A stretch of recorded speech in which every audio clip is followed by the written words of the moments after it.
जी, अस्सलाम वालेकुम everyone. I hope कि आप लोग खैरियत से होंगे और मेरी आवाज़ सुन सकते होंगे। अ, कल की जो हमारी क्लास थी, उसमें हम जो है वो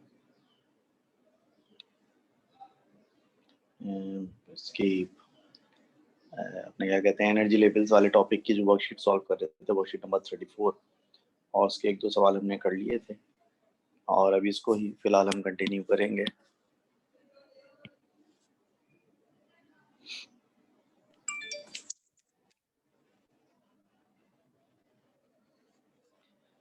ये हम वर्कशीट कर रहे थे और हमने यहाँ तक कर लिया था। ये हमारा आखिरी क्वेश्चन था जिसमें हमने ये देखा था कि जो विजिबल स्पेक्ट्रम के जो फोटॉन्स होते हैं उनकी एनर्जी 3.66 इलेक्ट्रॉन वोल्ट से लेकर 1.83 इलेक्ट्रॉन वोल्ट तक थी।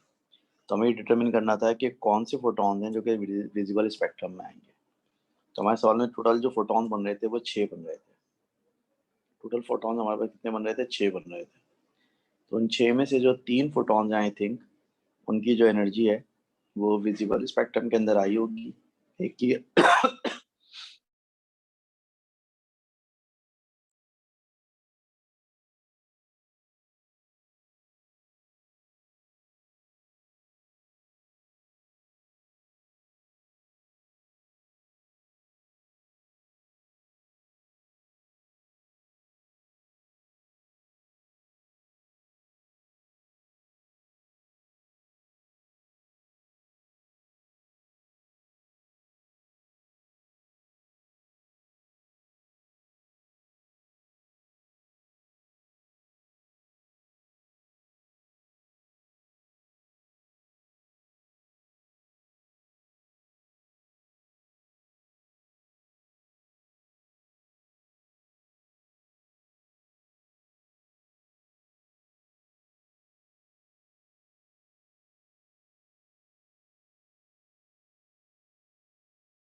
जरा 1 मिनट आप लोग रुकिएगा, मैं तो 2 मिनट में कंटिन्यू करता हूँ।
ऑलराइट जी, कुछ टेक्निकल इश्यूज आ गए थे, तो हम क्या बात कर रहे थे, हम ये सवाल सॉल्व कर रहे थे कि फोटोन एक डिस्क्रीट पैकेट ऑफ एनर्जी होता है of electromagnetic radiation.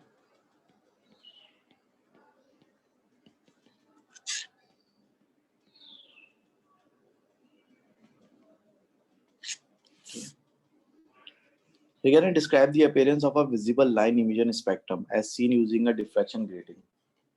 Diffraction grating से जो है वो अगर आप एक विजिबल स्पेक्ट्रम को देखें तो कैसा नजर आता है। डिफ्रैक्शन ग्रेटिंग से अगर आप एक विजुअल स्पेक्ट्रम को देखेंगे तो आपको क्या नजर आएगा, ब्लैक कलर का बैकग्राउंड होगा और ब्लैक कलर के बैकग्राउंड के ऊपर आपको जो है कलर्ड लाइंस नजर आएंगी और वो कलर्ड लाइंस जो होंगी वो क्या होंगी, वो कलर्ड लाइंस जो है डिस्टिंक्ट होंगी, मतलब अलग अलग होंगी। ठीक है, तो हमने क्या नजर आएगा, we must C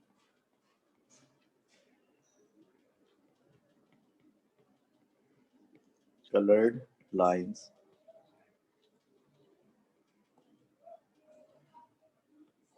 on a black background। ठीक है, तो आपको कलर्ड लाइन नजर आएंगी ब्लैक बैकग्राउंड पर। ठीक है, अब आप बोलेंगे सर इसमें जो है 2 नंबर किस बात के हैं, तो इसमें कलर्ड लाइंस मेंशन करने का एक मार्क है और ब्लैक बैकग्राउंड मेंशन करने का दूसरा मार्क है, तो इस तरह आपको 2 मार्क्स मिलेंगे सवाल के। ठीक है,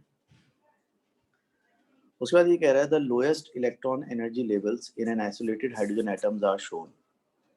हाइड्रोजन के एनर्जी लेवल्स हैं, सबसे नीचे वाले की एनर्जी -13.6 है, ऊपर वाले की -3.4, -0.85, फिर उसके ऊपर जो है ये 1.5 भी है, बीच में 0.54 भी है, वगैरह वगैरह।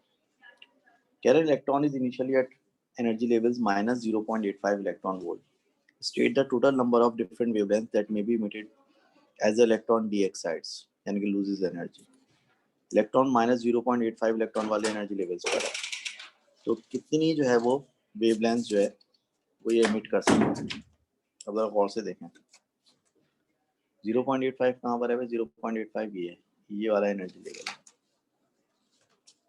ठीक है, अब ये इलेक्ट्रॉन नीचे किस तरह जा सकता है, एक तो तरीका है कि इलेक्ट्रॉन यहाँ से यहाँ चला जाए, एक तरीका है कि इलेक्ट्रॉन यहाँ से यहाँ चला जाए, एक तरीका है कि इलेक्ट्रॉन यहाँ से यहाँ चला जाए। ठीक है, उसके अलावा एक तरीका ये भी है कि इलेक्ट्रॉन जो है वो यहाँ से यहाँ चला जाए, या फिर इलेक्ट्रॉन जो है वो यहाँ से यहाँ चला जाए, या फिर एक तरीका है कि इलेक्ट्रॉन यहाँ से यहाँ चला जाए। 0.85 वाला जो एनर्जी लेवल है ना, इससे नीचे इलेक्ट्रॉन के आने के 6 तरीके हैं। इलेक्ट्रॉन 6 तरीकों से जो है नीचे आ सकता है, 6 ट्रांजिशंस पॉसिबल है, तो आपको 6 वेवलेंथ के जो है वो फोटॉन्स नजर आ सकते हैं। क्योंकि 0.85 जो है आपका, मैं ख्याल से चौथा ऑर्बिट बनता है नीचे से, पहला, दूसरा, तीसरा, चौथा बनता है। तो चौथे ऑर्बिट की अगर आप बात करें ना, 1 2 3 4, तो चौथे ऑर्बिट से ट्रांजिशन के 6 पॉसिबल तरीके हैं। चौथे से पहले में, चौथे से तीसरे में और चौथे से दूसरे में। ठीक है, और दूसरा ये है कि तीसरे से पहले में और तीसरे से दूसरे में, और आखिरी चांस ये है कि आप दूसरे से पहले में इलेक्ट्रॉन जम करें। टोटल 6 तरीकों से इलेक्ट्रॉन जम कर सकते हैं, टोटल 6 तरीकों से इलेक्ट्रॉन जो है अपनी एनर्जी लूज कर सकते हैं। तो 6 तरह के फोटॉन्स, यानी कि 6 वेवलेंथ के या 6 फ्रीक्वेंसी के फोटॉन या 6 कलर के फोटॉन पॉसिबल है बाहर आना। तो आंसर आपका हो जाएगा 6। फिर ये कह रहा है कि photons resulting from electron D excitation from the -0.85 electron volt energy level are incident on the surface of a sample of platinum. Platinum has a work function of 5.6 electron volt. ये क्या चीज़ है, ये प्लेटिनम का work function है जो आपने photo electric effect में पढ़ा था। Determine the maximum kinetic energy in electron volt of a photoelectron emitted from the surface of a platinum. आपने जो फोटोन फेंका है, इस फोटोन की एनर्जी जो है वो आप कैसे मालूम करेंगे, वो ऐसे मालूम करेंगे आप कि आपने इलेक्ट्रॉन जो है वो कराया है, डिएक्साइट कराया है कहाँ से, -0.85 इलेक्ट्रॉन वोल्ट वाले एनर्जी लेवल से आपने जो है डीएक्साइट कराया है। तो -0.85 वाले से जब उसको आप डीएक्साइट कराएंगे तो उससे जो एनर्जी निकलेगी वो कितनी निकलेगी, पहले आप ये देखें। -0.85 से जब आप डीएक्साइट कराएंगे इसको यहाँ पर नीचे, तो -0.85 से इसको डीएक्साइट कराएंगे आप यहाँ पर -13.6 में, तो जो एनर्जी का डिफरेंस बनेगा वो एनर्जी का डिफरेंस किसके बराबर होगा? वो बराबर होगा एनर्जी ऑफ फोटोन के बराबर होगा।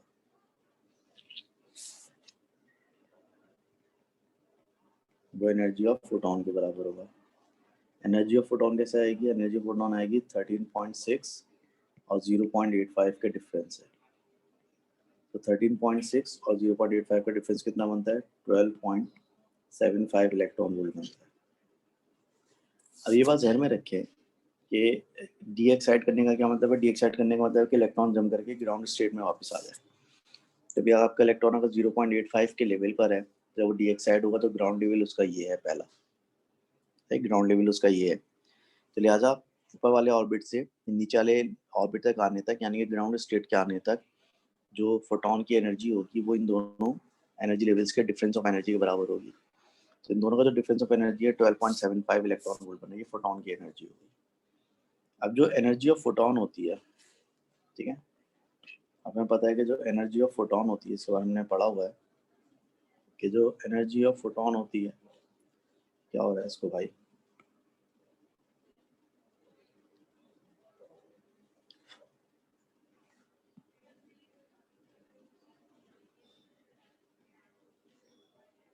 देखिए, एनर्जी ऑफ फोटोन होती है बराबर होती है किसके? Work function plus kinetic energy, ठीक है। सो एनर्जी ऑफ फोटोन आपकी बनेगी 12.75 इलेक्ट्रॉन वोल्ट और वर्क फंक्शन कितना दिया हुआ है आपको? 5.6 electron volt plus kinetic energy.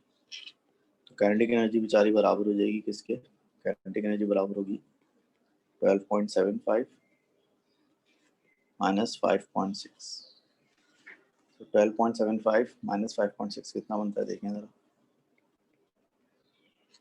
-5.6 बनेगा 7.2 इलेक्ट्रॉन।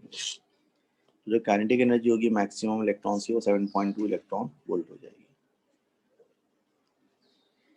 कह रहे फोटोन जो है उसकी एनर्जी कितनी होगी ये बताएं। सॉरी, फोटोन की जो निकलेगा उसकी वेवलेंथ कितनी होगी? अब देखें, एनर्जी ऑफ फोटोन बराबर होती है किससे? एच सी अपॉन लैम्डा के बराबर होती है। एच एफ के बराबर होती है, लेकिन एफ सी अपॉन लैम्डा के बराबर होती है। तो वेवलेंथ किसके बराबर होगी? वेवलेंथ बराबर होगी H C upon energy of photon के बराबर। तो एच की वैल्यू कितनी है? एच की वैल्यू है 6.63 एक्सपोनेंट -34। सी की वैल्यू कितनी है? 3 एक्सपोनेंट 8 मीटर पर सेकेंड। और जो एनर्जी ऑफ फोटोन आप निकालेंगे वो कैसा है कि एनर्जी ऑफ फोटोन आपकी आएगी 13.6 माइनस 0.85। मसला है कि ये जो एनर्जी आएगी, ये एनर्जी तो इलेक्ट्रॉन वोल्ट में आ रही थी ना, 13.6 और 0.85 का डिफरेंस। इसको जूल में कन्वर्ट करने के लिए आपको मल्टीप्लाई करना पड़ेगा इसको 1.6 एक्सपोनेंट -19 से, ठीक है। तो जब आप इसको सॉल्व करेंगे तो इसका कुछ ना कुछ आंसर आएगा। अब जरा बताएं कि इसका आंसर क्या है। तो अगर आप इसकी एनर्जी को अगर जूल में कन्वर्ट नहीं करेंगे तो फिर आंसर मीटर में नहीं आएगा आपका। तो अगर आंसर मीटर में लाना है तो एनर्जी जूल में होना चाहिए। तो जो ये फोटोन की एनर्जी थी जो हमने पिछले पार्ट में भी निकाली थी, ये निकाली थी ना फोटोन की एनर्जी पिछले पार्ट में, 13.6 माइनस 0.85 करके जो डिफरेंस ऑफ ऑर्बिट्स था, the difference of energy levels था, डिफरेंस एनर्जी ऑफ फोटोन के बराबर था। इस एनर्जी ऑफ फोटोन को अभी ये इलेक्ट्रॉन वोल्ट में निकाला है आपने, तो उसको जूल में कन्वर्ट करने के लिए हमने 1.6 एक्सपोनेंट -19 से मल्टीप्लाई किया। तो सॉल्व करके बताएं क्या आंसर आ रहा है, जल्दी से शाबाश।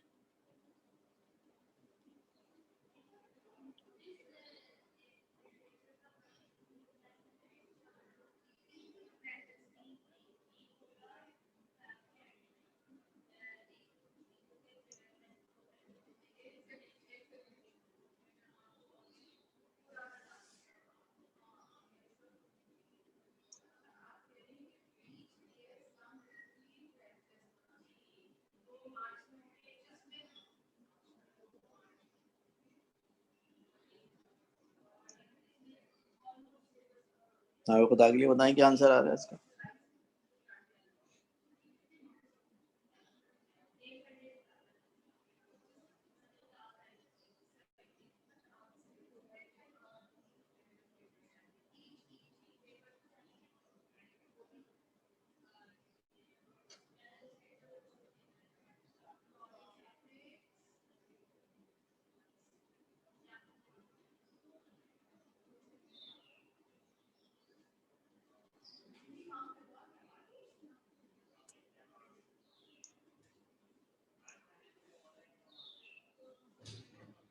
अब इसका आंसर जरा मुझे बता दें, मेरा चैट का प्रॉब्लम हो रहा है फोन में ना, माइक अनम्यूट करके बता दें। 9.75 exponent 8 5.75 exponent minus 8 metre. Sir 9.75 9.75। तो फुल एंड फाइनल आप लिख सकते हैं 9.8 एक्सपोनेंट माइनस 8 मीटर। ठीक है, फुल एंड फाइनल आप इसको लिख सकते हैं 9.8 एक्सपोनेंट माइनस 8 मीटर। ठीक है, ये आपका आंसर है। And that is all about it.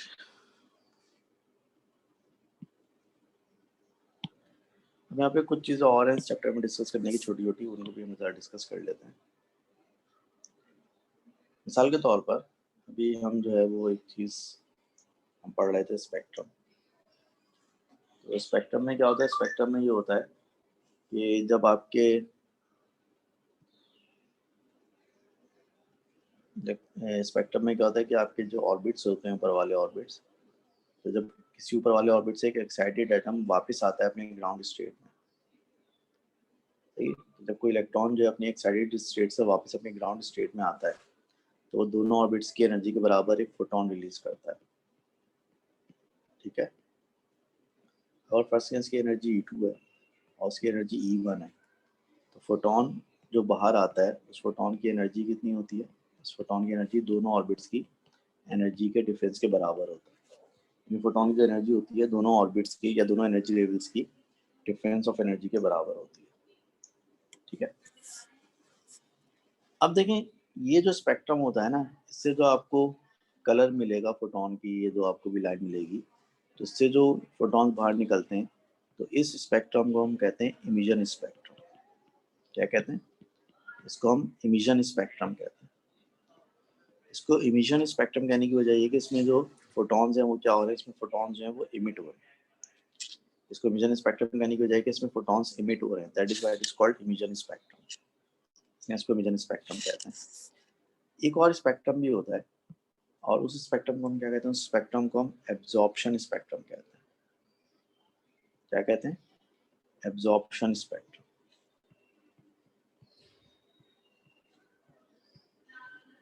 तो इस तरह से इमिशन स्पेक्ट्रम होता है, इस तरह से एक एब्जॉर्प्शन स्पेक्ट्रम भी होता है। क्योंकि एब्जॉर्प्शन स्पेक्ट्रम क्या होता है, इसको जरा देख लें क्या चीज़ होती है। देखो एब्जॉर्प्शन स्पेक्ट्रम ये होता है कि फर्ज करें कि आप जो है वो अगर फर्ज करें कि हमारे पास ये एक एटम है, ठीक है, तो जब इसके इलेक्ट्रॉन जो है वो फर्ज करें यहाँ से यहाँ जंप करता है, यहाँ से यहाँ जंप करता है और यहाँ से यहाँ जंप करता है, तो इसमें कितनी पॉसिबल जम्प्स हैं? इसमें 3 पॉसिबल जम्प्स हैं। तो अगर इसमें 3 पॉसिबल जम्प्स हैं तो इसका मतलब क्या हुआ? इसका मतलब ये हुआ कि इसमें 3 तरह के फोटॉन्स निकल सकते हैं। फर्ज करें कि इस जंप से जो फोटॉन निकलता है वो फोटॉन होता है मिसाल के तौर पे जैसे वॉयलेट कलर का फोटॉन होता है, ठीक है। इससे जो फोटॉन निकलता है, फर्स्ट करें फोटॉन किस कलर का होता है, वो ग्रीन कलर का फोटॉन होता है। और इस डिफरेंस का जो फोटॉन निकलता है, फर्स्ट करें कि वो ऑरेंज कलर का फोटॉन होता है, ठीक है। तो यहाँ पर जो आपको स्पेक्ट्रम मिलेगा इसका, यहाँ पर आपको स्पेक्ट्रम मिलेगा, तो स्पेक्ट्रम का पूरा बैकग्राउंड क्या होगा? ब्लैक होगा। यहाँ पर आपको एक कलर लाइन मिलेगी और ये कलर लाइन किस कलर की होगी? ये जो कलर लाइन होगी ये वॉयलेट कलर की होगी, ठीक है। और एक जो लाइन मिलेगी आपको, कौन सी मिलेगी? एक लाइन आपको मिलेगी ग्रीन कलर की, और एक जो आपको लाइन मिलेगी यहाँ पर वो कौन सी मिलेगी? एक लाइन आपको मिलेगी यहाँ पर ऑरेंज कलर की। तो ये इस एलिमेंट का क्या हो गया? ये इस एलिमेंट का जो है वो स्पेक्ट्रम हो गया। और ये कौन सा स्पेक्ट्रम हो गया? ये इस एलिमेंट का इमिशन स्पेक्ट्रम हो गया। यानी यहाँ पर जब फोटॉन्स इमिट होंगे तो वो स्पेक्ट्रम बनाएंगे। अब अगर फर्ज करें कि इसी एलिमेंट को, सेम एलिमेंट जो है वो गैसियस फॉर्म में हमारे पास है, ठीक है, सेम एलिमेंट हमारे पास गैसियस फॉर्म में है, फर्ज करें ये गैस है इसकी, और ये कूल गैस है। कूल गैस का मतलब है कि इसके जो एटम्स होंगे, इसके जो इलेक्ट्रॉन्स होंगे वो अपने ग्राउंड स्टेट में होंगे, यानी कि नीचे वाले ऑर्बिट्स में होंगे। तो फर्स्ट करें कि इसके किसी भी एटम के ये तीनों ऑर्बिट्स में दोबारा से बना रहा हूँ, ये तीनों ऑर्बिट्स, ठीक है, वो तीनों ऑर्बिट्स में यहाँ बना रहा हूँ, तो इसके ग्राउंड स्टेट में इलेक्ट्रॉन है इसके अंदर, ठीक है। अब ये इलेक्ट्रॉन ग्राउंड स्टेट से कहाँ कहाँ जा सकते हैं, पहले में जा सकते हैं, ठीक है, इलेक्ट्रॉन जो यहाँ से यहाँ जा सकता है पहले में, या पहले से दूसरे में जा सकता है, या दूसरे से तीसरे में जा सकता है, ठीक है। हम क्या करते हैं, हम ये करते हैं कि हम यहाँ से वाइट लाइट पास करते हैं, यहाँ से क्या पास कर रहे हैं, यहाँ से हम पास कर रहे हैं वाइट लाइट। अब वाइट लाइट का मतलब ये है कि वाइट लाइट में 7 कलर्स होते हैं। वाइट लाइट में रेड कलर भी होगा, ऑरेंज कलर भी होगा, येलो कलर भी होगा, ग्रीन कलर भी होगा, ब्लू कलर भी होगा, वॉयलेट कलर भी होगा और इंडिगो भी होगा। तो व्हाइट लाइट को जब इस गैसियस स्टेट में हम पास करेंगे तो उसके अंदर 7 तरह के फोटॉन्स होंगे, रेड फोटॉन्स होंगे, ऑरेंज फोटॉन्स होंगे, येलो फोटॉन्स होंगे, ग्रीन होंगे, ब्लू होंगे, वॉयलेट होंगे। जब ये गैस में से पास होगी तो ये वाला जो इलेक्ट्रॉन है इसको यहाँ जंप करने के लिए किस कलर का फोटॉन चाहिए, इसको जंप करने के लिए देखें येलो फोटॉन चाहिए। कौन सा फोटॉन, वॉयलेट। तो देखिए जब ये तीसरे से पहले ऑर्बिट में जंप करता है तो वॉयलेट कलर का फोटॉन रिलीज करता है ना, तो जब ये वापस जब ये एक्साइटेड हो रहा होगा यानी कि पहले से तीसरे में जा रहा होगा तो वॉयलेट कलर का फोटॉन इसने एब्जॉर्ब किया होगा, तो वॉयलेट कलर का फोटॉन ये एब्जॉर्ब कर लेगा और एब्जॉर्ब करके ऊपर चला जाएगा। कौन सा वाला फोटॉन, वॉयलेट वाला। इसी तरह से ये इलेक्ट्रॉन जिसने तीसरे से दूसरे में जंप किया था उसने ग्रीन फोटॉन रिलीज किया था, तो ये फोटॉन जब एक्साइटेड होगा यानी कि दूसरे से तीसरा ऑर्बिट में जाएगा तो ये एब्जॉर्ब करेगा कौन से कलर का फोटॉन, ग्रीन कलर का फोटॉन एब्जॉर्ब कर लेगा। और जो ये वाला इलेक्ट्रॉन है जो कि पहले से दूसरे ऑर्बिट में जा रहा है तो ये ऑरेंज कलर का फोटोन एब्जॉर्ब करेगा, क्योंकि हमारे एक्सपीरियंस के मुताबिक जब इसने दूसरे से पहले और में जंप किया था तो उसने ऑरेंज रिलीज किया था, तो जब ये पहले से दूसरे में जाएगा एक्साइटेड होगा तो ये ऑरेंज कलर का फोटोन एब्जॉर्ब करेगा। अच्छा, तीनों इलेक्ट्रॉन्स जो हैं 3 कलर के फोटोन एब्जॉर्ब करेंगे, वॉयलेट, ग्रीन एंड ऑरेंज। और जैसे ही ये एक्साइटेड होंगे ये एब्जॉर्ब करके ऊपर जाएंगे और फिर वापस नीचे आएंगे, जब ये वापस नीचे आएंगे तो यही तीनों फोटोन ये रिलीज कर देंगे, वॉयलेट, ग्रीन एंड ऑरेंज। लेकिन मसला ये है कि at the moment when light passes through this gas electrons ये तीनों जो है फोटोन एब्जॉर्ब कर लेंगे। तो आपके पास जब लाइट जा रही थी तो उसके अंदर red, orange, yellow, green, blue, Indigo and wallet, सातों जो है आपके पास फोटॉन्स है। जब लाइट निकल कर बाहर आएगी यहाँ से, जब लाइट निकल के बाहर आएगी तो जो red, orange, yellow, green, blue, Indigo and wallet जो 7 तरह के फोटॉन थे इसमें से ऑरेंज गायब हो जाएगा क्योंकि ऑरेंज को उसने एब्जॉर्ब कर लिया होगा, ग्रीन गायब हो जाएगा क्योंकि ग्रीन को उसने एब्जॉर्ब कर लिया होगा, और वॉलेट गायब हो जाएगा क्योंकि वॉलेट को इसने एब्जॉर्ब कर लिया होगा।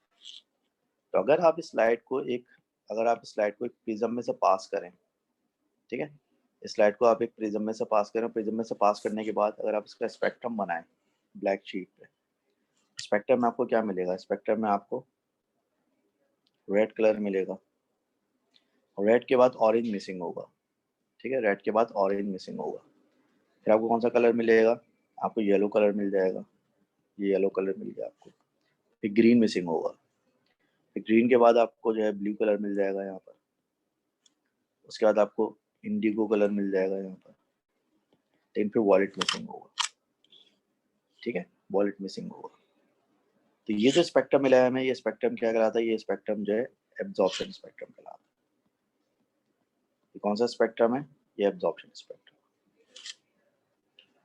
अब अगर आप थोड़ा सा गौर फरमाएं तो जो इस गैस का जो इमिशन स्पेक्ट्रम था उसमें वॉलेट था, ग्रीन था, ऑरेंज था, लेकिन इसमें से मिसिंग क्या क्या था, इसमें से रेड मिसिंग था, इसमें से येलो मिसिंग था, और इसमें से ब्लू मिसिंग था, और इसमें से इंडिगो मिसिंग था। 4 कलर मिसिंग थे, लेकिन वॉलेट था, ग्रीन था और ऑरेंज था। यहाँ पर जो ऊपर चारों कलर मिसिंग थे वो चारों यहाँ पर है, रेड भी है, येलो भी है, ब्लू भी है और इंडिगो। ये जो ऊपर 3 कलर आपको मिल रहे थे वॉलेट, ग्रीन और ऑरेंज, वो तीनों यहाँ पर मिसिंग है। वॉलेट यहाँ पर मिसिंग है, ऑरेंज यहाँ पे मिसिंग है, और आपका ग्रीन यहाँ पर मिसिंग है, ठीक है। मेरे कहने का मतलब ये है कि इमिशन स्पेक्ट्रम में जो कलर्स आपको मिलते हैं एक एब्जॉर्प्शन स्पेक्ट्रम में वही कलर मिसिंग होते हैं। और एक एब्जॉर्प्शन स्पेक्ट्रम में जो कलर आपको मिलते हैं, एक इमिशन स्पेक्ट्रम में वही कलर्स क्या होते हैं, वही कलर्स मिसिंग होते हैं। तो बेसिकली अगर आप एक गैस के इमिशन स्पेक्ट्रम को और एब्जॉर्प्शन स्पेक्ट्रम को एक दूसरे के ऊपर ओवरलैप करें तो आपकी रेनबो कंप्लीट हो जाएगी। अब क्या हो जाएगी? रेनबो कंप्लीट हो जाएगी। मीन्स इसका मतलब क्या हुआ? मतलब ये हुआ कि अगर फर्ज करें कि ये इमिशन स्पेक्ट्रम है। अब इसमें 7 कलर्स हैं। एक कलर ये है, एक कलर ये है, एक कलर ये है, एक कलर ये है, एक कलर ये है, एक कलर ये है भाई, और एक कलर ये है। ठीक है, अब ये कौन सा कलर है? ये है भाई रेड, ये है ऑरेंज, ये है येलो, ये है ग्रीन, ये है ब्लू, ये है इंडिगो और ये है वाइट। ठीक है, तो जब आप जो है वो क्या करेंगे, जब आप जो है इसका ऑपोजिट बनाएंगे, यानी अगर ये इमिशन है तो अगर आप इसका जो है वो एब्जॉर्प्शन स्पेक्ट्रम बनाएंगे तो जो कलर इसमें मिल रहे होंगे वो कलर जो है आपको एब्जॉर्प्शन में नहीं मिलेंगे। मिसाल के तौर पे फर्ज करें कि ये जो ऑरेंज कलर ऊपर है, फर्ज करें कि ऑरेंज कलर यहाँ नहीं मिल रहा, ठीक है, ग्रीन कलर यहाँ नहीं मिल रहा। अब फर्ज करें कि इंडिगो कलर यहाँ मिल रहा है, यहाँ, और आपका जो है वो वॉयलेट यहाँ नहीं मिल रहा। ठीक, अब आप गौर से देखें, अगर मैं आपसे कहता हूँ कि ये एक इमिशन स्पेक्ट्रम है,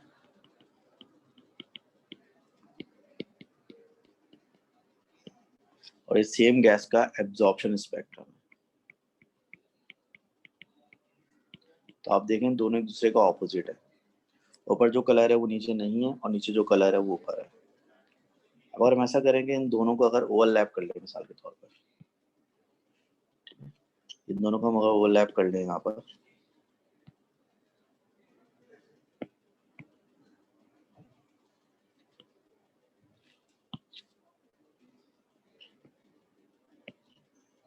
दोनों स्पेक्ट्रम को हम ओवरलैप करेंगे दूसरे के ऊपर, देखें क्या हो रहा है। दोनों को दूसरे को ओवरलैप करने से क्या हो रहा है? पूरे 7 कलर्स कंप्लीट हो रहे हैं हमारे। अगर हम दोनों को ओवरलैप कर ले तो 7 कलर्स कंप्लीट हो रहे हैं, और अगर हम ओवरलैप ना करें तो 7 कलर जो है कंप्लीट नहीं होंगे। समझ आ रही है बात? दोबारा करके दिखाता हूँ आपको। देखें, ये आपका इमेजिन स्पेक्ट्रम है, ठीक है, ये आपका इमेजिन स्पेक्ट्रम है, ये मैंने यहाँ बनाया, और ये जो है आपका एब्जॉर्प्शन स्पेक्ट्रम है।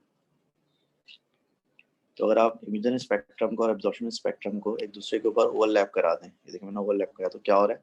7 कलर कंप्लीट हो रहे हैं। अलग कर लें, दोनों में अलग अलग कलर हैं, आप ओवरलैप कर लेंगे तो क्या होगा? ओवरलैप करने से होगा कि आपके 7 कलर्स कंप्लीट हो जाएंगे, पूरा आपका ये जो रेनबो है कंप्लीट हो जाएगा, अगर आप इनको आपस में ओवरलैप कर लें तो।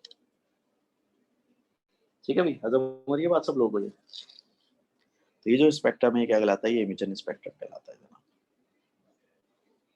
अच्छा, यहाँ पर एक चीज और भी है, वो ये कि जब ये एब्जॉर्प्शन स्पेक्ट्रम हो रहा था तो आपने वॉलेट कलर को एब्जॉर्ब कर लिया, ग्रीन कलर को एब्जॉर्ब कर लिया, ऑरेंज कलर को एब्जॉर्ब कर लिया, तो जो आपकी लाइट इसमें से गुजरेगी वो बगैर ऑरेंज, बगैर ग्रीन और बगैर वॉलेट के गुजरेगी। लेकिन कल हमने डिस्कस किया था कि जो इलेक्ट्रॉन एक्साइटेड होते हैं वो बहुत ही छोटे से पीरियड ऑफ टाइम के लिए होते हैं, hardly for micro second, nano second. तो इलेक्ट्रॉन फॉरन ग्राउंड स्टेट पे वापस भी आएंगे। जब इलेक्ट्रॉन फॉरन वापस आएंगे ग्राउंड स्टेट पर, तो यही तीनों जो है कलर्स ये रिलीज करेंगे, वॉयलेट, ग्रीन एंड ऑरेंज। ये तीनों कलर जो रिलीज करेंगे ना, ये जो आपकी बीम ऑफ लाइट आ रही है पीछे से उसके साथ नहीं जाएंगे, बल्कि रैंडमली इधर उधर स्कैटर हो जाएंगे। तो जो आप व्हाइट लाइट को प्रिज्म में से गुजारेंगे उसमें तीनों कलर्स प्रेजेंट नहीं होंगे, इसलिए ये स्पेक्ट्रम में नहीं आएंगे। इसलिए इनकी तीनों की जगह क्या आएगा? इन तीनों की जगह डार्क लाइन आएगी, यानी ऑरेंज की जगह डार्क लाइन आएगी, और ग्रीन की जगह डार्क लाइन आएगी, और वॉयलेट की जगह डार्क लाइन आएगी, यानी वो मिसिंग हो जाएंगे। ठीक है, तो आई होप कि ये बात आप लोगों की समझ में अच्छी तरह से आ गई होगी। अब एक आखिरी चीज़ है इस चैप्टर में, उसको हम डिस्कस कर लेते हैं, और वो चीज़ क्या कहलाती है? वो चीज़ कहलाती है बैंड थ्योरी। क्या कहलाती है भाई चीज? ये चीज कहलाती है बैंड थ्योरी कहलाती है।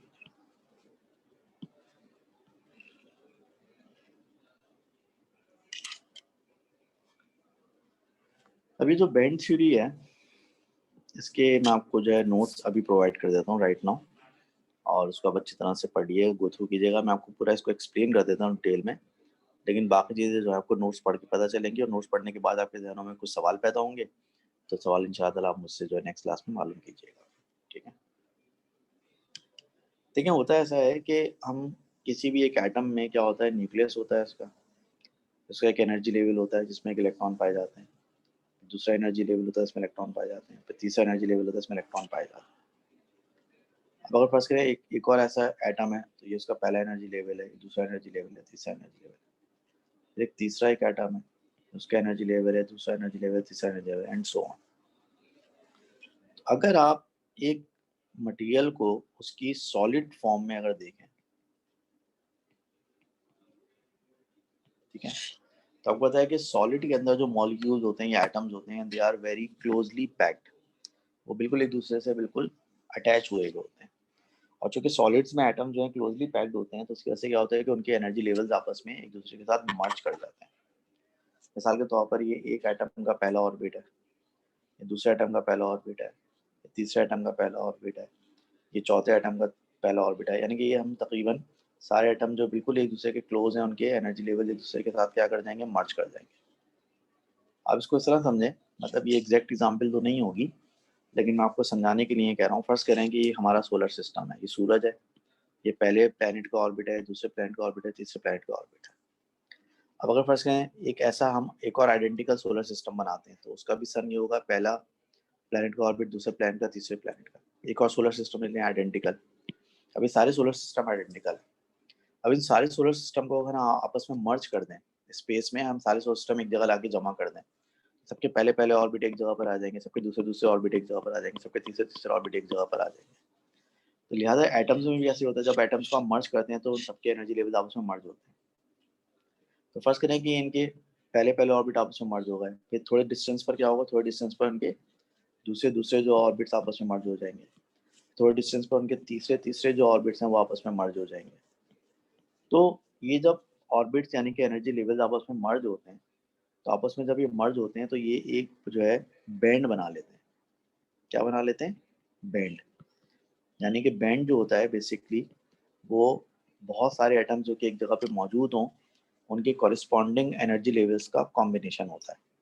यानी जब किसी भी एटम के किसी भी मटेरियल के बहुत सारे एटम, सॉलिड मटेरियल के बहुत सारे एटम जो कि बिल्कुल आपस में मर्ज हुए होते हैं, उनके जब ऑर्बिट्स या उनके एनर्जी लेवल्स आपस में मर्ज होते हैं, तो उनके एनर्जी लेवल्स को कंबाइंडली हम क्या कहते हैं, उनको कलेक्टिवली हम एक बैंड कहते हैं। अब बैंड डिफरेंट टाइप्स के होते हैं। मिसाल के तौर पर किसी भी एटम के या किसी भी सॉलिड के वो बैंड जिनमें उनके किसी भी सॉलिड के एटम्स के वो एनर्जी लेवल्स या वो बैंड जिसमें उसके वैलेंस इलेक्ट्रॉन पाए जाते हैं, तो उस बैंड को हम क्या कहते हैं? उस बैंड को हम कहते हैं वैलेंस बैंड। क्या कहते हैं? उसको हम वैलेंस बैंड कहते हैं। इसको इन शॉर्ट हम वीबी से शो करेंगे। और वो बैंड जहाँ पर फ्री इलेक्ट्रॉन्स पाए जाते हैं, फ्री इलेक्ट्रॉन्स मतलब जिनको आप डी लोकलाइज्ड इलेक्ट्रॉन कहते हैं, यानी कि जो कि आपके ऑर्बिट्स को छोड़कर जो है ऊपर चले जाते हैं, जिसकी वजह से करंट पास होता है, जिसकी वजह से कंडक्शन होती है। तो वो बैंड जिसमें फ्री इलेक्ट्रॉन्स पाए जाते हैं उसको हम क्या कहते हैं? उसको हम कंडक्शन बैंड कहते हैं। क्या कहते हैं? कंडक्शन बैंड कहते हैं। इसको हम सीबी से शो कर रहे हैं। अब कोई भी इलेक्ट्रॉन या तो इस बैंड में पाया जाएगा या इस बैंड में पाया जाएगा। इन दोनों बैंड्स के बीच की जो जगह है यहाँ पे इलेक्ट्रॉन का पाया जाना इम्पॉसिबल है। और ये जो जगह है, इस जगह को हम क्या कहते हैं? जगह को हम कहते हैं फॉरबिडन बैंड। कौन सा बैंड कहते हैं इसको? इसको हम फॉरबिडन बैंड कहते हैं, यानी कि इसको हम एफ भी कह सकते हैं। तो किसी भी सॉलिड के जब ऑर्बिट्स आपस में मर्ज होते हैं, एनर्जी लेवल आपस में मर्ज होते हैं, तो उनके सारे जो वैलेंस शेल होते हैं उनका कॉम्बिनेशन वैलेंस बैंड कहलाता है, और उनके जो सारे कंडक्शन ऑर्बिट्स होते हैं उनका कॉम्बिनेशन कंडक्शन बैंड कहलाता है। और बीच की जगह जो होती है उसमें इलेक्ट्रॉन्स जो है वो नहीं पाए जा सकते, उसको हम फॉरबिडन बैंड कहते हैं। अब ये जो कंडक्शन बैंड और फॉरबिडन बैंड है ना, इनके बीच का जो गैप है, सॉरी कंडक्शन बैंड और वैलेंस बैंड के बीच का जो गैप है, फॉरबिडन बैंड, इस फॉरबिडन बैंड की जो विड्थ है ना, वो मटेरियल की टाइप को डिसाइड करती है। फॉर एग्जाम्पल हमारे पास 3 तरह के मटेरियल होते हैं। एक हमारे पास मटेरियल की टाइप क्या होती है, इंसुलेटर्स। एक हमारे पास मटेरियल की टाइप होती है, हम कहते हैं सेमीकंडक्टर्स।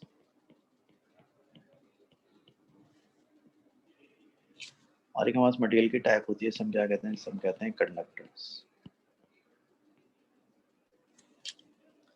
इंसुलेटर्स में क्या होता है, इंसुलेटर्स में होता है कि ये इंसुलेटर्स क्या, कौन सा बैंड है, ये इंसुलेटर का फर्ज करें ये है कंडक्शन बैंड, ठीक है। और ये जो है इंसुलेटर का क्या है भाई, ये इंसुलेटर का वैलेंस बैंड है। और ये बीच वाला हिस्सा क्या है, फॉरबिडन बैंड है। बीच का हिस्सा क्या है भाई, बीच का हिस्सा फॉरबिडन बैंड है। सेमीकंडक्टर्स में क्या होता है, सेमीकंडक्टर्स में ये इनका ऊपर कंडक्शन बैंड है और ये इनका जो है कौन सा बैंड है, वैलेंस बैंड है। और ये क्या, ये इनका फॉरबिडन बैंड। और कंडक्टर्स में क्या होता है, कंडक्टर्स में ये अगर फर्ज करें कंडक्शन बैंड है, तो जो इनका वैलेंस बैंड होता है वो समझ लें कंडक्शन बैंड को तकरीबन ओवरलैप ही कर रहा होता है, यानी कि बीच में फॉरबिडन बैंड ही नहीं होता, ऑलमोस्ट नहीं होता। इस कंस्ट्रक्शन की वजह से मटेरियल्स की प्रॉपर्टीज पे फर्क पड़ता है। मिसाल के तौर पर अगर आप इन तीनों मटेरियल्स का एक जो है रफ ओवरव्यू करें, तो इंसुलेटर्स क्या होते हैं, इंसुलेटर्स वो मटेरियल होते हैं जिनमें से करंट पास नहीं होता। सेमीकंडक्टर्स वो होते हैं जिनमें स्लाइटली करंट पास होता है। और कंडक्टर्स वो होते हैं इनमें से करंट बहुत आसानी से पास होता है। अब असल बात यह है कि इन तीनों मटेरियल्स का हीट करने पर क्या बिहेवियर होता है, यानी कि इन तीनों को एनर्जी प्रोवाइड की जाए तो उनका बिहेवियर क्या होता है। अगर आप इंसुलेटर्स को हीट प्रोवाइड करें तो उससे कोई फर्क नहीं पड़ता, उसमें से करंट तब भी पास नहीं होगा।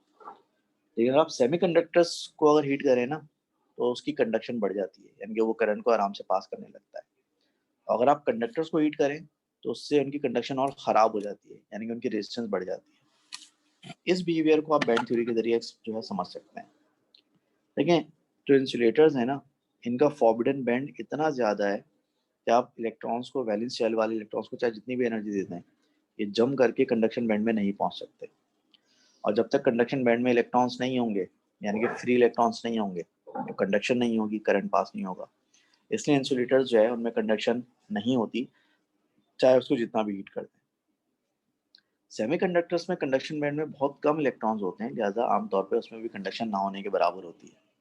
लेकिन जब आप एक सेमीकंडक्टर को हीट करते हैं तो उसका फॉरबिडन बैंड जो है वो कंपैरेटिवली जो है वो नैरो है, कंपैरेटिवली इतना चौड़ा नहीं है जितना इंसुलेटर का होता है।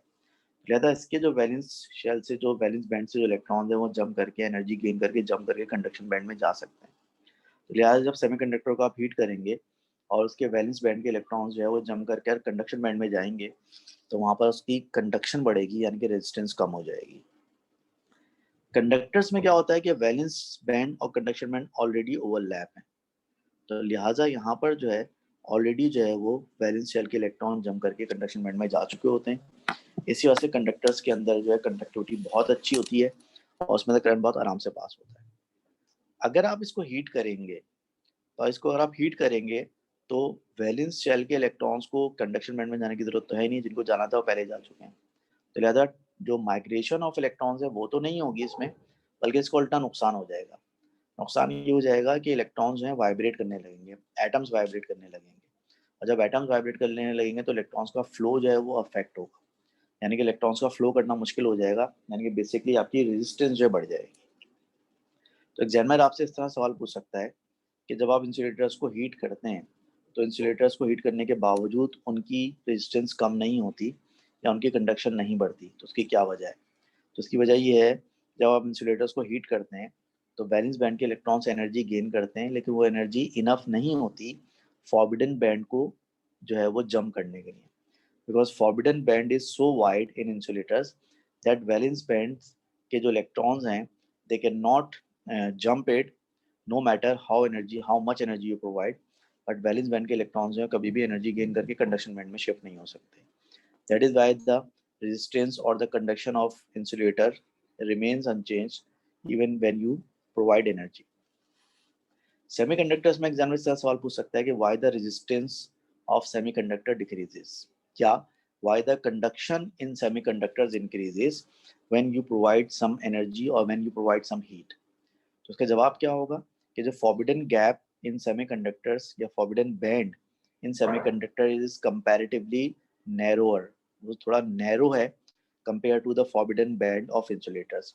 So when you supply a sufficient amount of heat, a sufficient amount of energy, then the electrons in valence band gain that energy and they are able to jump to the conduction band. So when they jump to the conduction band, the number of free electrons in semiconductor increases. That is why its conductivity increases, or in other words, its resistance decreases.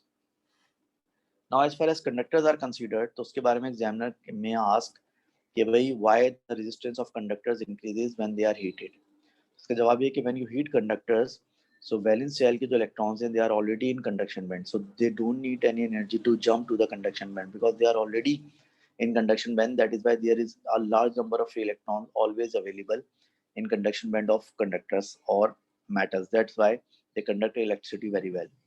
Now when you provide heat, so there is no forbidden band to jump. Therefore the provided heat has an adverse effect. Our adverse effect ये है कि because of the supply of that energy, the atoms in the structure vibrate more vigorously.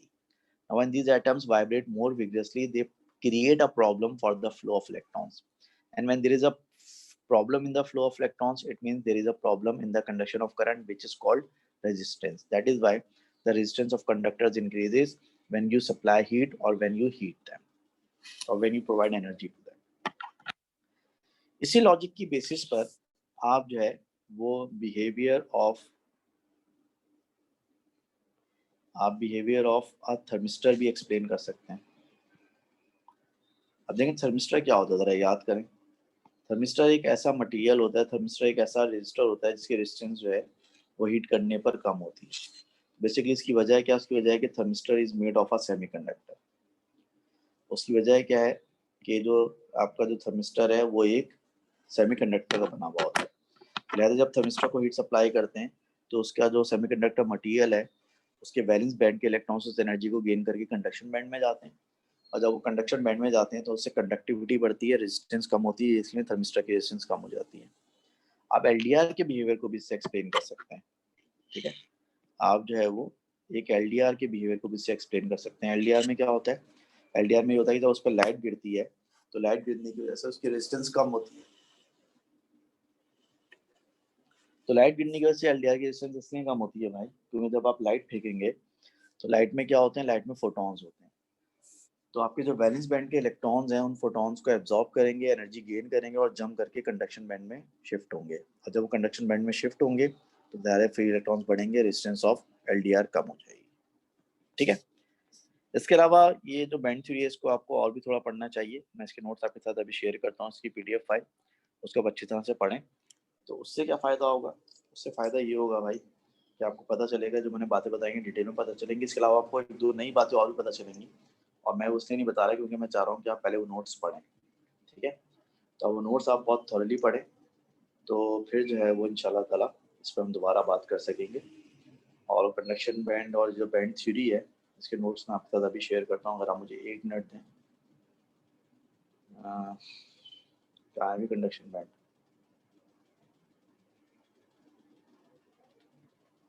Band theory